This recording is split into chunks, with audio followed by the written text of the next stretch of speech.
In the heart of West Virginia's Appalachian Mountains, hidden deep within the dense, shadowy forest, stood the infamous Crescent Ridge Penitentiary. The prison, built in 1912, was a hulking mass of stone and steel that loomed over the surrounding wilderness like a specter of despair. It was said to be a place where criminals were not just punished but consumed, a hellscape for the worst of humanity. Over the decades, the penitentiary garnered a reputation not just for its brutality, but for something far darker, something unexplainable. Guards and inmates alike spoke of the Black Wing, a section of the prison long since sealed off. Officially, it had been closed in the 1930s after a catastrophic fire claimed dozens of lives. Unofficially, whispers told of prisoners who went mad there, clawing at their own faces until they bled, their screams echoing for hours. Others spoke of guards who vanished without a trace, their belongings left untouched in their quarters. The stories were dismissed as exaggerations, as ghost stories meant to frighten newcomers. But those who spent enough time in Crescent Ridge knew better. Ethan Cross was transferred to Crescent Ridge in 1986. He was a petty thief, a man who had spent his life skirting the edges of the law, never believing in anything he couldn't see or touch. He didn't buy into the stories of the Black Wing or the restless spirits said to haunt the prison. Just old walls and bad plumbing, he would say with a shrug, ignoring the strange looks from the other inmates. But Ethan's skepticism was tested one frigid December night. The power went out across the entire prison, plunging it into a suffocating darkness. The backup generators sputtered to life in most parts of the facility, but not in Ethan's cell block. The air felt different, heavier, as if the oxygen had been sucked out of the room. Then came the noises. At first, it was just the sound of shuffling feet in the distance. But as the minutes crawled by, the sounds grew louder, closer. A low, guttural growl echoed down the hall, sending a shiver up Ethan's spine. He told himself it was just another inmate, someone playing a prank in the dark. But when the growling turned into a rasping voice whispering his name, Ethan, his bravado began to crumble. The whispers didn't stop. They grew into a chorus, a cacophony of voices overlapping and intertwining, some pleading, others taunting, all of them unrelenting. Ethan clamped his hands over his ears, but it was no use. The voices were inside his head. When the lights finally flickered back on, Ethan found himself standing outside his cell, his bare feet smeared with blood. He had no memory of leaving his bunk, no recollection of where the blood had come from. The guards shoved him back into his cell, their faces pale and tight-lipped. Later, he overheard them talking about the other inmates, 3 of them found dead in their cells, their bodies contorted in ways that defied explanation. Over the following weeks, Ethan became obsessed with the Black Wing. He pestered anyone who would listen, trying to piece together the truth behind the stories. One guard, a grizzled veteran named Harlan, finally relented and told him the tale.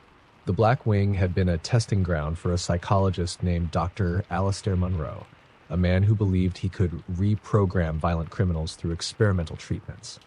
Monroe's methods were barbaric, involving sensory deprivation, hallucinogenic drugs, and psychological torment. The inmates didn't just die, they were broken. Their minds shattered into fragments before their bodies gave out.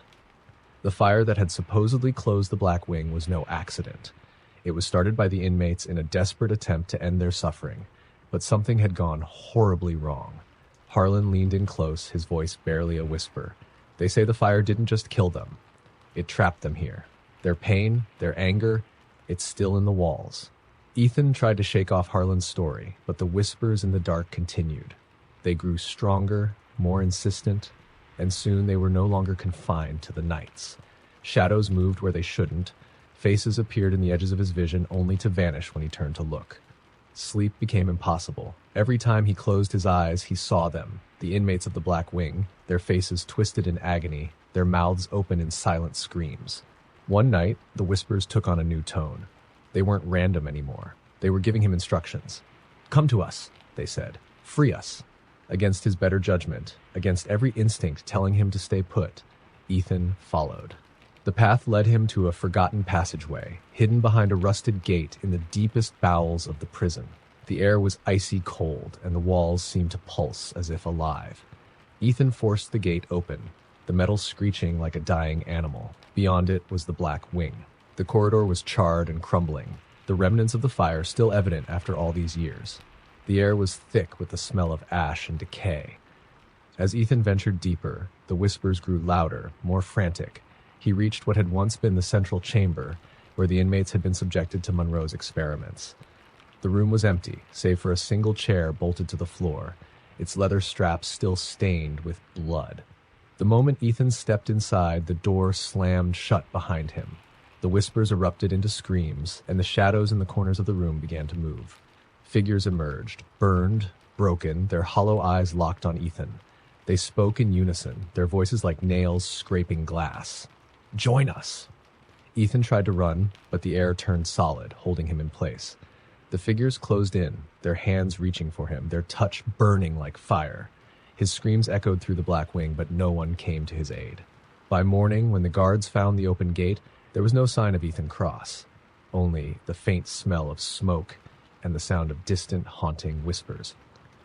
From that day forward, Crescent Ridge Penitentiary was abandoned, the government citing structural instability. Locals claimed they could still hear the screams on quiet nights, carried on the wind through the Appalachian forest, and those brave or foolish enough to venture near the ruins swore they saw figures watching from the shadows, waiting for the next soul to join them. In the desolate plains of Arizona, a prison once stood isolated from civilization, its name long forgotten by history, but whispered among locals as the Silent Watchtower. The prison was an ominous place, a crumbling monolith of concrete and steel, constructed to hold the most violent and irredeemable criminals. But it wasn't just the prisoners who were feared. Something inside the watchtower had driven even the guards to madness. The prison's legend began with Cell Block D, often called the Tomb by those who worked there. It was a section where the most uncontrollable inmates were confined in solitary cells, lightless, soundless, and cruelly small. The tomb was designed to break men, to crush their spirits until they were nothing more than shadows of their former selves. Yet over the years, the prison staff realized the block seemed to do far more than break the inmates. It consumed them. They first noticed something was wrong when inmates assigned to the tomb began talking about the man without a face. They would scream in the dead of night, pounding on their cell doors until their fists bled, begging the guards to take them out. "He's here," they'd wail. "He's watching."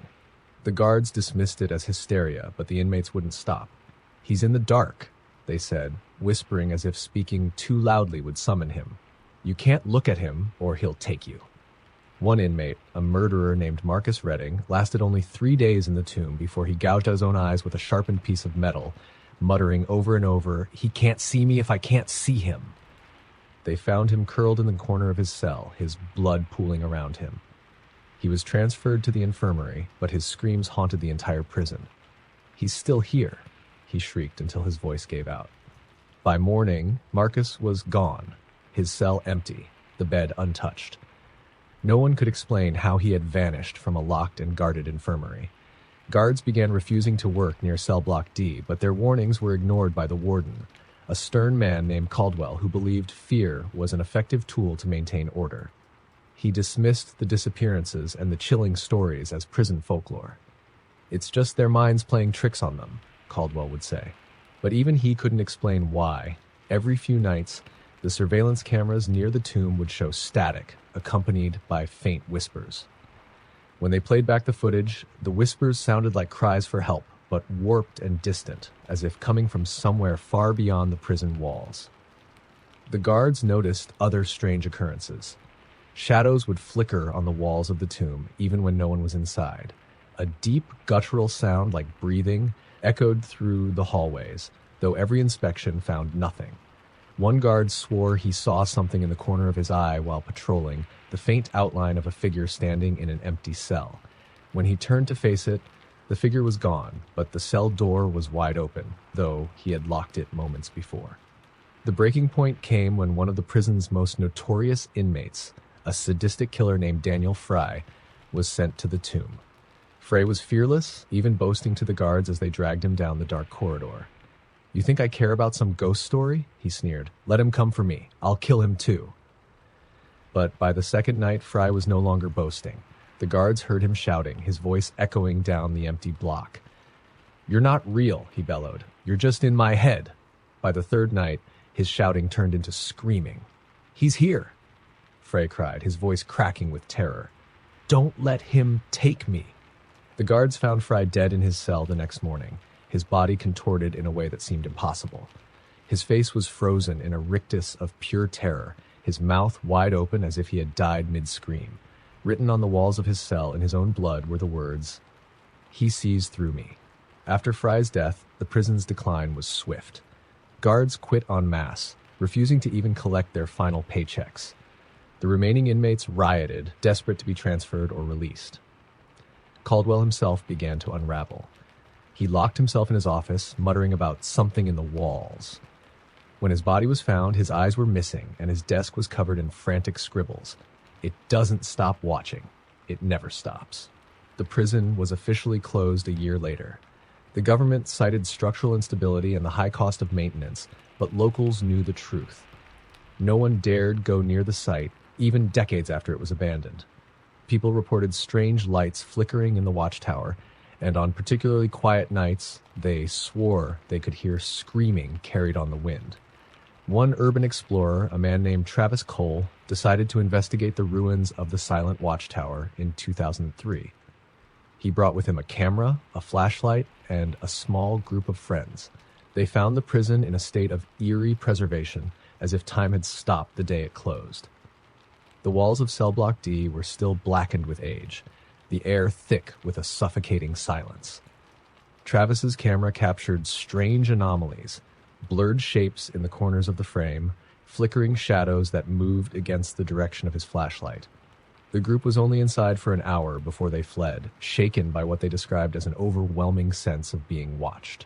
Travis never released the footage publicly, but he showed it to a close friend who described one chilling detail.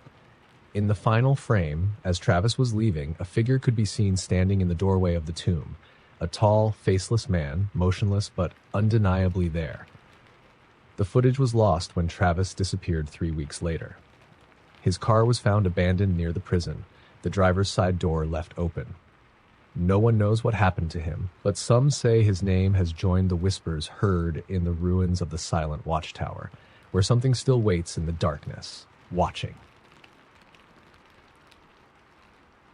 Deep in the Louisiana bayou, hidden behind a veil of mist and murky waters, there was a prison known as Blackstone Correctional Facility. Its location was as impenetrable as its walls, accessible only by a single dirt road that wound through miles of swamp where alligators and venomous snakes prowled the waters. Built in the 1940s, Blackstone was where society sent its most dangerous outcasts, a place that seemed to swallow men whole. But Blackstone's infamy wasn't just about its isolation or its brutal history. It was about what lived beneath it. The stories began almost as soon as the prison opened. Guards spoke of strange sounds coming from the lower levels, guttural growls, scratching at the concrete, and most unsettling of all, faint whispers. The prison was constructed atop what locals called the cursed ground, land that had once been the site of a plantation where dozens of slaves had been tortured and killed in brutal rituals.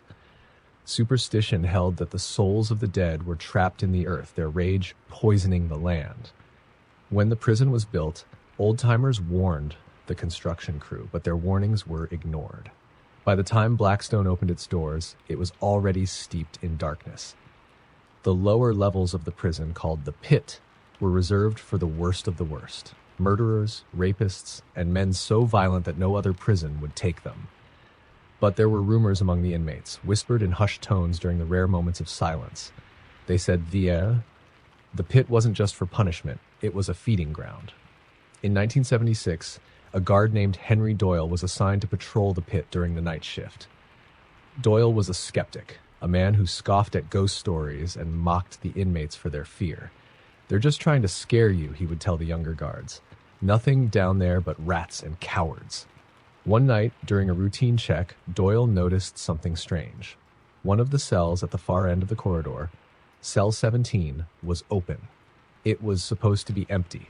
The guards had sealed it off years ago after its last occupant, a man named Jonas Troop, had died under mysterious circumstances. Troop had been a cannibal, a monstrous figure who killed and ate his victims, claiming he was feeding the beast that lived inside him. When Troop was found dead in his cell, his face had been frozen in an expression of sheer terror, his body contorted as if he had been dragged by an unseen force. Doyle assumed someone had tampered with the cell, but as he approached, the air grew colder. His flashlight flickered, and the smell hit him, a putrid, choking stench of decay and rot. He stepped into the cell, his boots crunching on something brittle. Bones. Human bones, old and yellowed, scattered across the floor. As Doyle turned to leave, he heard it, a low, guttural growl, so deep it seemed to vibrate in his chest. He froze, his heart pounding. The sound was coming from the darkness beyond the cell, from the unlit tunnel that led to the old storage rooms. Against his better judgment, Doyle aimed his flashlight into the tunnel. The beam illuminated something wrong. A figure stood just beyond the light's reach, impossibly tall, its body twisted and emaciated. Its eyes glowed faintly, like embers smoldering in a dying fire. The figure moved faster than Doyle could react. In an instant, the flashlight was knocked from his hands, plunging him into darkness. He felt the thing's breath on his neck, hot and rancid, as if it came from deep within the earth. Doyle screamed, a sound that echoed through the pit and reached the ears of the other guards. When they arrived moments later, they found Doyle lying outside cell 17, his hair turned completely white and his eyes staring blankly at the ceiling. He was alive, but he never spoke again. The doctors said he was catatonic, trapped in some waking nightmare he couldn't escape. After Doyle's collapse, the warden ordered the pit sealed off. But the prison's problems didn't end there. Inmates began disappearing from their cells without explanation. Guards reported hearing footsteps in empty corridors and seeing shadows that moved against the light. One man swore he saw something staring at him from the vents, its eyes glowing faintly red, before it vanished. The final straw came in 1983 when a massive riot broke out in Blackstone. Inmates claimed they were being hunted, not by the guards, but by something else. Survivors of the chaos spoke of a creature that moved through the prison like smoke, its limbs too long, its movements too fast to track. By the time reinforcements arrived, nearly a third of the inmates were dead, their bodies mutilated beyond recognition. The guards who survived refused to return to work, their faces pale and haunted. Blackstone Correctional Facility was abandoned that same year. The government cited budget cuts and structural instability, but locals knew the truth. They said the prison had awoken something that had been sleeping beneath the cursed ground, something that fed on fear and pain, something that could never be contained. Today, the ruins of Blackstone are swallowed by the bayou, hidden beneath layers of moss and swamp water. Brave souls who venture near the site often report hearing whispers, faint and disjointed, carried on the humid air.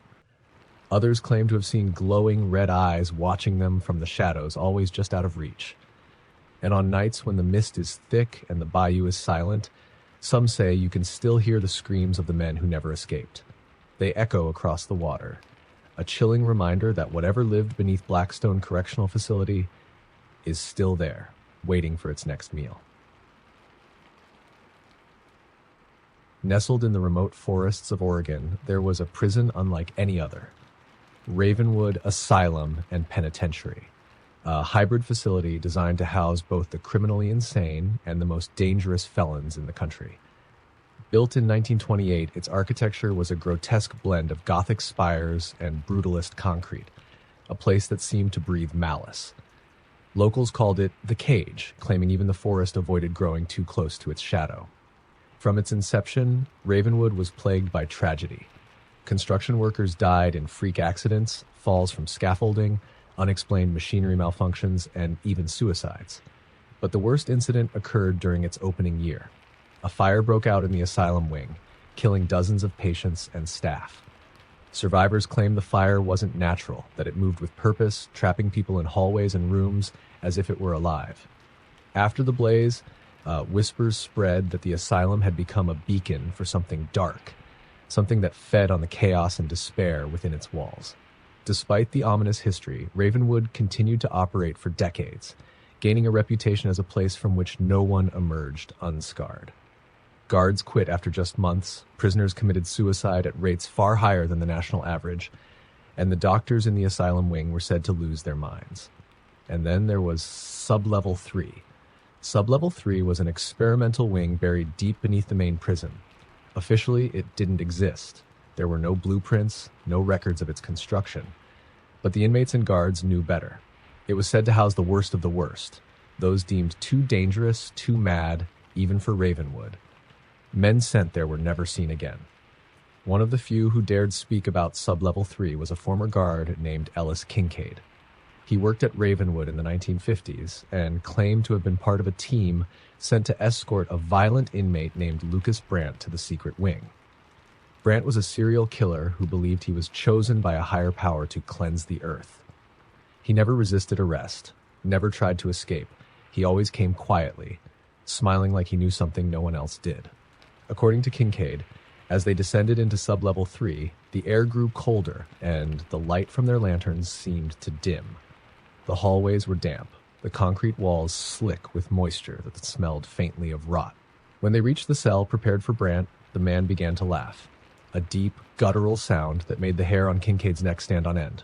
"They're waiting for me," Brandt said, his voice echoing unnaturally. "You've brought me to them." Before anyone could ask what he meant, Brandt began convulsing violently.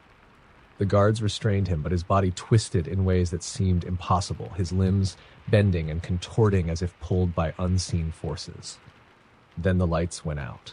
In the pitch black, Kincaid heard screams, first Brandt's, then the other guards. The sound was wet and tearing, punctuated by guttural growls and something dragging across the floor. When the lights came back on, Kincaid was alone. The other guards were gone, their rifles and radios left behind in pools of blood. Brandt was nowhere to be found, but the walls of the cell were smeared with handprints. Hundreds of them, too small to belong to any adult. Kincaid quit the next day, but the memories haunted him until his death in 1987. The disappearance of staff and inmates became routine at Ravenwood. Each time, the official reports claimed the missing had escaped or been transferred.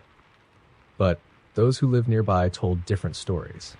Hunters spoke of hearing screams in the woods surrounding the prison, of seeing shadows moving through the trees that didn't belong to any animal. Some claimed to have found symbols carved into the trees, ancient, twisted sigils that burned to the touch. In 1974, Ravenwood was abruptly closed after another massive fire destroyed much of the upper levels. The government declared it uninhabitable, sealing off the remains. But rumors persisted that the lower levels were never touched by the fire, that Sublevel 3 was still intact, and that whatever lived there had been left behind. For years, the ruins of Ravenwood stood abandoned, overgrown with moss and vines, a haunting monument to its sinister past. But in 1998, a group of thrill-seekers decided to explore the site. Armed with flashlights and video cameras, they ventured into the decaying structure, hoping to uncover the truth about the infamous Sublevel 3. What they found was beyond comprehension. Footage recovered from one of their cameras showed them descending a rusted staircase into the underground levels.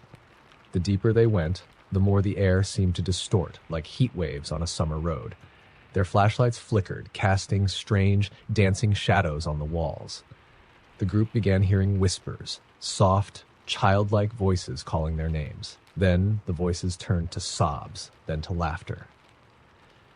At the entrance to Sublevel 3, the group found the door chained shut. Carved into the metal were the words, "We hunger." The chains rattled as if something on the other side was pulling at them. Against every instinct, one of the thrill-seekers, identified later as a man named Greg Lutz, cut the chains with bolt cutters. The camera captured only a few seconds of what happened next. The door swung open, revealing a long, dark corridor lined with cells. From the darkness came a sound like 1,000 whispers merging into a scream. Then the camera fell to the ground. Its lens cracked, and the footage ended. Search parties found no trace of the group. Their abandoned car was discovered at the edge of the forest, the doors wide open. The only clue was the video camera, which lay near the entrance to Ravenwood. Its final seconds of audio, when enhanced, revealed a single chilling phrase, spoken in a guttural, otherworldly voice. "They belong to us now." Today, the ruins of Ravenwood are avoided by locals who say the forest itself seems to push back against anyone who tries to approach. On quiet nights, distant screams can still be heard, and some claim to see flickering lights deep in the woods. No one knows what truly happened in Sublevel 3, or what still waits beneath the earth, growing stronger with every passing year. There was a prison hidden in the frozen tundra of Siberia, known only as Kolyat 47, a facility so secret and remote that it didn't appear on any maps.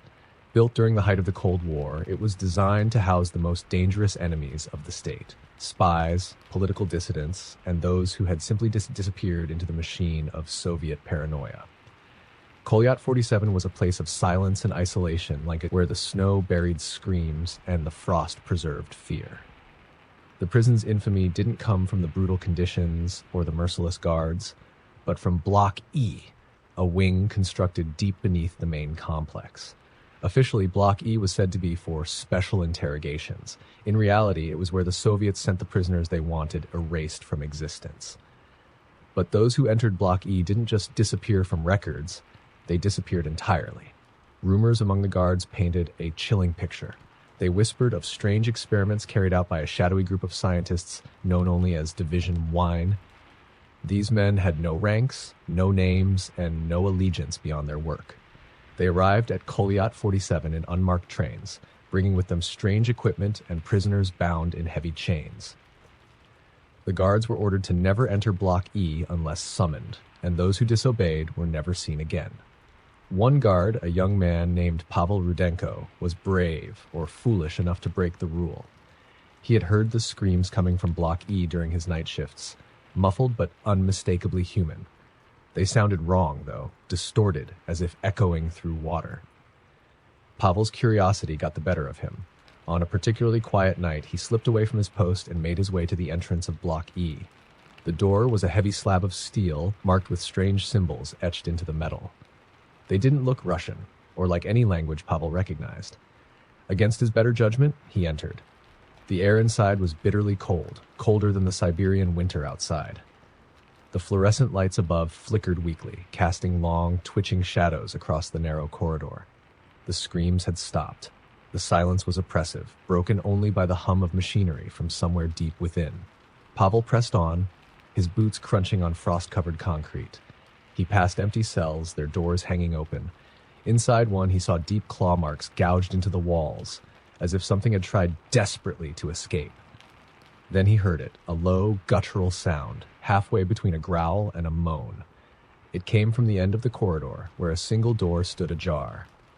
Pavel approached cautiously, his heart pounding. Peering inside, he saw what could only be described as a nightmare. The room was dimly lit, its walls covered in wires and strange apparatuses that pulsed with faint, sickly green light. In the center of the room was a glass chamber, fogged from within. Something moved inside, its outline barely visible. It was human-shaped, but wrong. Its limbs were too long, its head tilted at an unnatural angle. Pavel stepped closer, and the thing turned to face him. It had no eyes. Where its face should have been was a smooth, featureless surface, save for a mouth that split open in a grotesque grin, revealing rows of needle-like teeth. It pressed its hands against the glass, and Pavel realized they weren't hands at all, but long, clawed appendages that twitched and scraped at the surface. Then it spoke, or rather its voice entered Pavel's mind, a cacophony of whispers and screams that coalesced into a single chilling word: release. Pavel staggered back, but before he could turn, an alarm blared, and the door behind him slammed shut. The room filled with red light, and the chamber hissed as its seals began to break. Pavel pounded on the door, screaming for help, but the only response was the sound of the chamber opening. The last thing he saw was the creature stepping out, its movements unnaturally fluid, and the shadow of its grin stretching impossibly wide. Pavel was never found. Officially, he was marked as a deserter, though the guards knew better. His disappearance was the final straw for many of them, and within weeks, most had abandoned their posts, leaving Kolyat 47 eerily empty. Division 9, however, continued their work. In 1989, as the Soviet Union began to crumble, Kolyat 47 was abandoned. The last transmission from the facility was garbled and indecipherable, save for one phrase repeated over and over in a hollow, echoing voice: "We are free now." Today, the ruins of Kolyat 47 are buried beneath layers of snow and ice. The locals avoid the area, claiming the land is cursed. Hunters who venture too close tell of strange lights glowing in the distance and a bone-deep cold that seems to sap the life out of them. Some speak of whispers on the wind, faint and fleeting, calling them by name. And on nights when the sky is clear, a few claim to see figures moving in the distance, tall, twisted silhouettes that move with a terrible grace. They say the figures never come closer, but they never leave either. They are watching, waiting for someone to return and open the doors again. Far out in the Arizona desert, surrounded by endless stretches of sand and jagged rocks, there was a prison known as Red Hollow Penitentiary. Built in the late 1800s, it was originally intended to hold outlaws captured during the violent expansion of the American frontier. Over time, it became a dumping ground for the most notorious criminals of the Southwest. But Red Hollow's dark reputation didn't come from its prisoners. It came from the land itself. The local Apache tribes had long avoided the area, calling it the place where shadows feed. They spoke of a curse placed on the land after a massacre during the 1700s when Spanish settlers slaughtered an entire village in a desperate hunt for gold. The settlers never found their treasure. Instead, they unearthed something far worse. The prison was constructed without regard for the warnings. Almost immediately, strange things began to happen. Guards reported seeing figures lurking just outside the fence, shadowy shapes that vanished when approached. At night, whispers drifted on the desert winds, indistinct yet impossible to ignore. Inmates complained of vivid nightmares, visions of endless darkness, of being buried alive, of something crawling beneath their skin. In 1903, the first major incident occurred. A prisoner named Arthur Briggs, known for his violent temper and unshakable bravado, began screaming uncontrollably in his cell. Guards found him clawing at the stone walls, his fingernails torn and bloody. When they restrained him, he babbled incoherently, repeating the same phrase over and over. "Shh! The Hollow wants me. The Hollow wants us all." That night, Arthur vanished from his cell. The door was still locked, and the bars showed no sign of tampering. The only clue was a set of bloody footprints leading from his bed to the wall, where they stopped abruptly. Over the years, more prisoners disappeared under similarly impossible circumstances. Each time, the guards found strange markings in their cells. Spirals, claw-like scratches, and symbols no one could identify. The warden at the time, a hard-nosed man named William Carter, dismissed the events as the result of madness and superstition. But even he couldn't ignore what happened in the winter of 1911. A group of prisoners in the maximum security wing staged an escape attempt. Armed with tools stolen from the workshops, they overpowered the guards and made their way toward the perimeter. As they ran through the courtyard, a dust storm rolled in without warning, choking the air with sand and ash. The guards on the towers watched in horror as the inmates screamed and fell to the ground one by one, clutching at their throats and convulsing violently. When the storm cleared, the prisoners were gone. All that remained were deep, clawed gouges in the sand, as if something massive had dragged them away. The guards swore they'd seen shapes moving in the storm, tall, spindly figures with glowing eyes that burned like fire. After that night, the guards began to quit in droves, leaving the prison dangerously understaffed.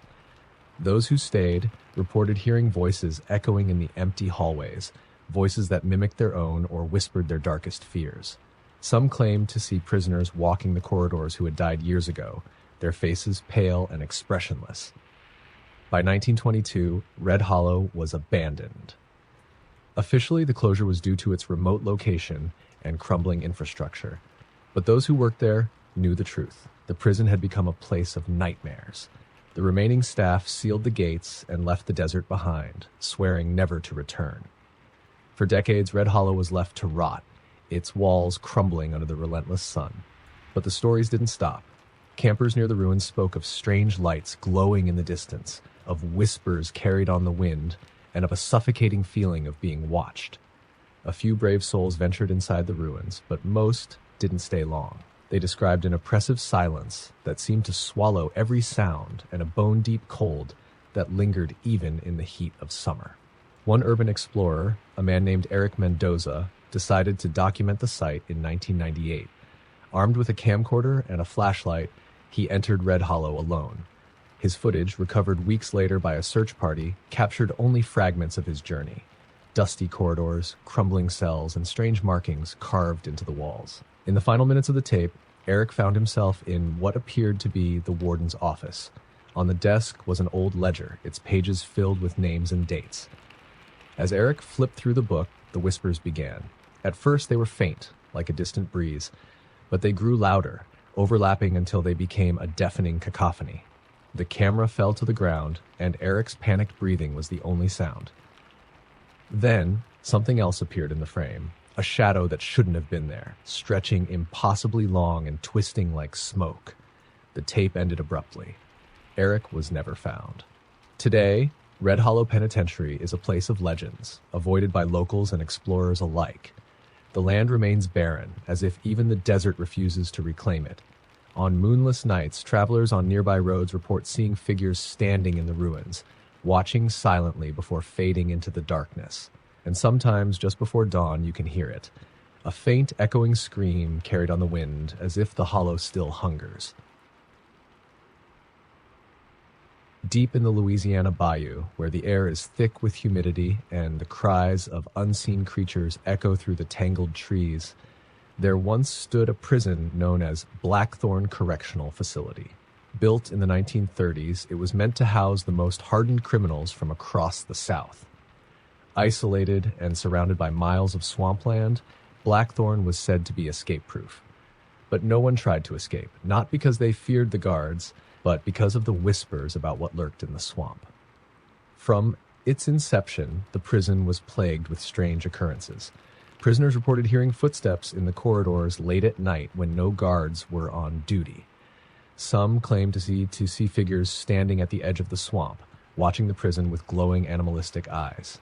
Others spoke of hearing voices in their cells, calling their names in a tone that sounded almost human but not quite right. The staff dismissed the stories as the delusions of desperate men until the vanishing of Cell Block D. In the summer of 1947, a storm rolled through the area, flooding parts of the prison. As the staff scrambled to manage the chaos, something happened in Cell Block D. Guards conducting a headcount found the entire block, 32 inmates, completely empty. The cell doors were locked, untouched, and the windows were barred as usual. There was no sign of escape, no tunnels, no broken locks. The prisoners were simply gone. All that remained were puddles of dark water on the floors of their cells. In some of the puddles, guards swore they saw something moving beneath the surface, as if the water led somewhere else. One guard leaned too close to inspect a particularly deep puddle and screamed as a pale, clawed hand shot up and pulled him in. His body was never recovered. After that, Cell Block D was sealed off, but the disappearances didn't stop. Prisoners in other blocks began vanishing from their cells, often on nights when the air felt heavier than usual and the swamp outside was unnaturally silent. Those who were taken left no trace, save for the faint smell of decay that lingered in the air. The guards grew increasingly uneasy, especially after one of their own went missing during a night shift. His flashlight was found lying in the middle of the courtyard, still on, its beam pointing toward the swamp. Some said they saw footprints leading into the water, but the mud quickly swallowed any evidence. The final straw came in 1952, during a massive riot. A group of prisoners overpowered the guards and made it to the outer fence. As they ran into the swamp, the staff watched from the towers, unwilling to pursue. The prisoners didn't make it far. One by one, they began screaming, their voices cutting off abruptly as something dragged them down into the water. The swamp churned violently, splashes of red staining the surface before everything went still. When the last prisoner disappeared, the swamp fell silent again. After the riot, the government shut down Blackthorn Correctional Facility, citing structural instability and safety concerns. The remaining prisoners were transferred to other institutions, and the facility was left to rot. For years, the prison stood abandoned, a crumbling relic swallowed by the bayou. Locals avoided the area, claiming it was cursed. Hunters who ventured too close reported hearing faint screams coming from the direction of the prison, even though it had been empty for decades. Some claimed to see figures moving in the windows at night, long after the last living soul had left. In 1984, a team of urban explorers decided to document the ruins. Armed with cameras and recording equipment, they navigated the overgrown path to Blackthorn. Inside, they found the prison eerily intact, as if frozen in time. Rusted chains hung from the walls, old files littered the warden's office, and stagnant water pooled on the floors of the lower levels. But as the explorers ventured deeper, they began to notice strange things. Their equipment malfunctioned, batteries draining in seconds. Shadows moved in the corners of their vision, though no one was there. The air grew thick and heavy, carrying the faint sound of voices, whispers that seemed to come from the walls themselves. In the recording from one of their cameras, the group entered the sealed-off cell block D. The air inside was colder, and the puddles of dark water were still there, despite the years that had passed. As they examined the cells, one explorer, a man named Marcus, leaned too close to one of the puddles. The footage captured his terrified scream as something shot out of the water, pulling him in. The remaining explorers fled, their panicked breaths and cries echoing in the footage. When they reached the entrance, they found the swamp outside bubbling violently. The last image on the tape was of the prison's front gates slamming shut, as if pushed by an unseen force. To this day, no one knows what happened to the explorers. Locals say the swamp took them, just as it had taken the prisoners and guards before. Blackthorn Correctional Facility remains off-limits, though some say you can still hear Marcus's scream if you stand by the swamp at night. And on certain nights, when the moon is full and the air is deathly quiet, the surface of the swamp ripples without cause, as if something beneath it stirs. Something hungry, waiting for the next soul foolish enough to come too close. There was a prison ship known as the Leviathan, a massive rusting hulk that drifted through the open waters of the Atlantic. Originally commissioned in the 1970s as a floating penitentiary for the most dangerous criminals, it was a government experiment in isolation, cutting off the worst of humanity from the world entirely. The Leviathan carried no official designation on maps and no means of contacting the outside world except for a heavily encrypted signal sent by satellite once a week. For the first few years, the ship operated as planned. A skeleton crew of guards patrolled its endless metal corridors, while the prisoners remained confined below deck. The facility was grim but functional, with strict routines and harsh punishments for disobedience. Yet over time, rumors began to circulate among the guards, rumors about Deck 13. Officially, there was no Deck 13. The ship's blueprints showed only 12 decks, with the lower levels housing the most dangerous inmates. But strange things started happening to those stationed on lowest levels. Guards reported hearing footsteps echoing from below. No prisoners were unaccounted for. Others swore they saw shadowy figures in the dim-lit hallways, figures that didn't match the profiles of any inmates. Then the disappearances began. The first was a guard named Ortiz. He was last seen heading down to the lower levels for a routine inspection. When he failed to return, a search party was sent after him. They found his flashlight lying on the floor near an access hatch, its beam flickering weakly. The hatch led down to an area that wasn't on any map. Against orders, one of the guards opened it and climbed down. Moments later, his screams echoed through the ship. The search party found nothing but Ortiz's flashlight and a pool of thick, black liquid that reeked of salt and decay. After that, the lower levels were declared off-limits, and the guards were forbidden from speaking about the incident. But the rumors only grew.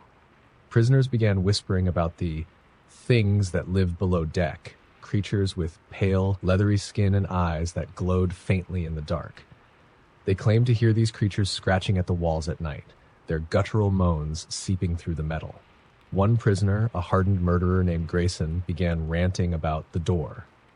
According to him, he had been taken down to Deck 13 after a fight with another inmate. He described a massive, rusted door at the end of a long, freezing corridor. The door pulsed, he said, like a living thing, and from behind it came a sound, a deep, rhythmic pounding like a giant heartbeat. Grayson didn't last long after telling his story. He was found hanging in his cell 2 days later, his face frozen in a look of pure terror. As the years went on, the situation aboard the Leviathan deteriorated. More guards disappeared, and the prisoners grew increasingly unstable. The weekly satellite check-ins became less frequent until they stopped altogether. The Leviathan drifted aimlessly, its engines silent, its crew and inmates cut off from the world. One night, during a storm that battered the ship with monstrous waves, the guards heard a deafening sound, a metallic groan that seemed to come from the bowels of the ship. Moments later, the power failed, plunging the Leviathan into darkness. Panic spread as prisoners began screaming in their cells, claiming to see shapes moving in the shadows. The guards tried to restore order, but one by one, they vanished, their screams swallowed by the storm and the ship's endless corridors. The few survivors who made it to the upper decks described the horrors below. They spoke of inhuman creatures with elongated limbs and mouths full of jagged teeth. The creatures moved with unnatural speed, their eyes glowing faintly in the pitch black. One survivor claimed he saw the rusted door Grayson had described, and that it was open. The Leviathan was never recovered. Occasionally, fishing boats in the Atlantic report seeing a massive, rusting ship drifting on the horizon, its lights flickering like dying stars. Those brave or foolish enough to approach speak of an unnatural cold that clings to the air and a faint rhythmic pounding that seems to come from deep within the hull. None of them dare to board. Legend has it that the Leviathan is still out there. A prison not just for men, but for something far older and far worse, something that should never have been disturbed. And it waits, endlessly drifting, for the next unsuspecting vessel to come too close. There was a prison buried deep in the Appalachian Mountains, far from civilization, known as Ironwood Penitentiary. Built in the early 1900s, the facility was constructed with one purpose: to house the most dangerous and unrepentant criminals who had no hope of rehabilitation. Ironwood was a fortress carved into the rock itself, its cells like caves, damp and suffocating. The locals in the nearby town whispered that the prison was cursed, but those warnings went unheeded. The truth about Ironwood was more horrifying than any curse. From the moment the first prisoners were brought in, strange occurrences plagued the facility. Guards spoke of hearing deep, guttural sounds echoing through the walls, like growls or laughter. Inmates claimed that something watched them from the dark corners of their cells. Some woke up with scratches on their bodies, though the doors to their cells had remained locked all night. The warden, a cold, no-nonsense man named Elias Carr, dismissed the tales as superstitious nonsense. But his confidence was shaken when the disappearances began. The first inmate to vanish was a man named Jeremiah Hobbs, a notorious murderer who had been placed in solitary confinement after attacking another prisoner. One morning, the guards found his cell empty. The heavy iron door was locked, and the only thing left inside was his bed, which had been ripped apart. Deep gouges were found in the stone walls, as if made by something far stronger than human hands. The guards searched every inch of the prison, but Hobbs was gone. The next night, another prisoner disappeared, leaving behind only a trail of blood that stopped abruptly at the wall of his cell. The disappearances continued, one inmate vanishing each night. The guards grew terrified, refusing to patrol the corridors alone. Some resigned, while others took to drinking heavily, trying to dull their fear. Then the voices started. Late at night, a low, whispering chorus filled the prison, coming from nowhere and everywhere at once. The whispers spoke in an ancient, guttural language no one could understand, but their tone was unmistakably taunting. The inmates screamed and begged to be transferred, clawing at their cell bars in desperation. One night, a group of guards decided to investigate the source of the voices. Armed with lanterns and rifles, they ventured into the oldest part of the prison, a section that had been sealed off decades earlier. The deeper they went, the colder the air became, and the more oppressive the darkness seemed to grow. They reached a massive iron door covered in strange symbols carved into the metal. The whispers grew louder, almost deafening, as if they were coming from behind the door. Against their better judgment, the guards forced it open. What they found on the other side defied comprehension. The room beyond was cavernous, its walls lined with pulsating, fleshy growths that seemed to writhe and quiver in the lantern light. In the center of the room was a massive pit, its depths obscured by an unnatural darkness. The whispers became a roar, and the guards saw figures emerging from the pit. Twisted, skeletal shapes with glowing eyes and mouths that stretched far too wide. The guards opened fire, but the bullets seemed to have no effect. One by one, they were dragged screaming into the pit, their cries echoing long after they vanished. The next morning, the remaining guards found the iron door sealed again, and the section of the prison it led to was unnaturally quiet. None of the men who had gone inside were ever seen again. The warden finally ordered the prison's closure. The remaining inmates were transferred, and Ironwood Penitentiary was abandoned, left to rot in the mountains. But the locals say the prison isn't empty. Hikers who stray too close to the site report hearing faint whispers on the wind, calling their names. Some claim to see lights flickering in the distance, as if someone or something still moves through the prison's halls. A few have found claw marks on nearby trees and footprints that lead toward the prison, but never away from it. The boldest of these explorers have tried to enter the ruins, but they always return pale and shaken, unwilling to speak of what they saw. And sometimes, they don't return at all. The townspeople know better than to approach Ironwood, especially on moonless nights when the mountains seem to hold their breath. They tell stories of the pit in hushed tones, warning that whatever lies beneath Ironwood was never meant to be disturbed.